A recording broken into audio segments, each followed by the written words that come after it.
So this is what Genesis says, and this is what it means, and this is how this heresy arrived in America.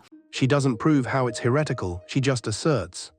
Then somehow this guy is able to, it becomes the most printed book, and Oxford Press gets behind it because like a random pastor. You get the idea here. It was very much a funded effort to have Christians misunderstand the Bible, and Ted Cruz is one of these Christians. Yeah, it was a part of a well-funded conspiracy to make Christians support a state that didn't exist yet, but he was also struggling financially for years. Realizing that he could never give himself as he should to the making of the new reference Bible, except by withdrawing from every other form of service, Dr. and Mrs. Scofield went abroad in 1904 to take up this work. Both were very weary, and Mrs. Scofield had never seen London, so they went there first with no special purpose in mind except a bit of sightseeing. At this time, Dr. Scofield had no plans as to a publisher for the reference Bible. He had not even thought of that important detail in the work, not appreciating then, as he has since, how vitally important it was that the right publisher should be found. In Northfield, he had become well acquainted with the older Mr. Scott of the well-known firm of religious publishers in London, Morgan & Scott.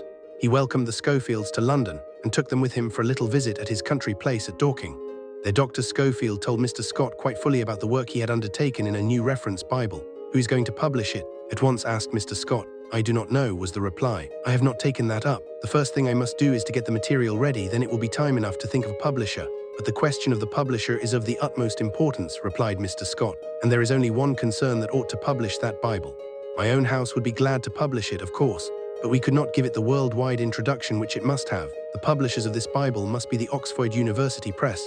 "I do not know anyone connected with the Oxford Press," said Dr. Scofield.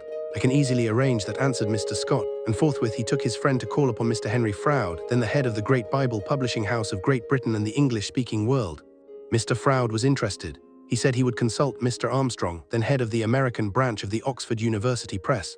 Mr. Armstrong was immediately enthusiastic at the suggestion that this new reference Bible be brought out by the Oxford Press, and a preliminary understanding was quickly reached. Mr. Froude assured Dr. Scofield that if he finally decided to place the Bible with them, they could readily arrange a proper contract for the publication.